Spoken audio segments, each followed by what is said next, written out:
When I hear about monitoring and switching between plan types, such as commission to bonus, or making bigger changes to plans, one of the things that I would point out to is that making the change is fine, but just make sure that the change you're making is purposeful.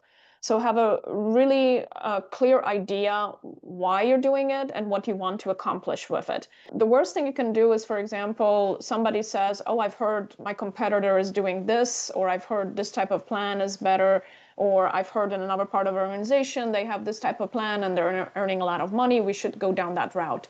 Because the design of the plans, and whether you choose a commission, or how you design a payout curve, whether you have a bonus and so on, has to really tie with individual aspects of your go-to market, and also can tie with a lot of different things within your organization. So something even as small as, in one part of organization or for product line, you might have a different profit margin than in another, and that in itself could cause you to look at the pay curve or leverage the pay mix in a very different way. Once you do make those type of changes, I would also usually caution from doing a whiplash type of approach.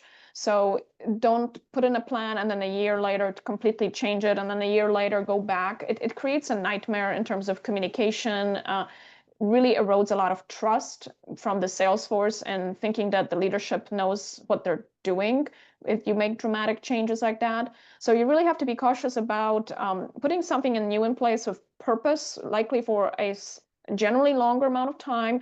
It's okay to be making smaller tweaks, because your go-to-market, especially in the very dynamic world, is going to be changing, and you do need to be reacting. So the plan doesn't need to stay static, but whatever you do, don't try to make it without a good reason, and don't try to change it, I would say, too often on a fundamental level. My recent CRO, he made a really, really good comment the other day. He said, measure twice, cut once.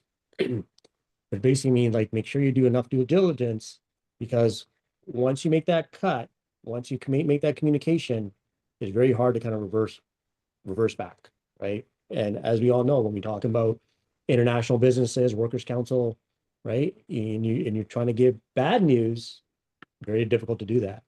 So it's important that when you are doing your planning, measuring twice, doing the modeling, make sure you look at different scenarios, do some what ifs that are extreme, do some what ifs that are, not as extreme, have a range, and then, provide that information to your executives to make that decision before you kind of pull the trigger on that next change.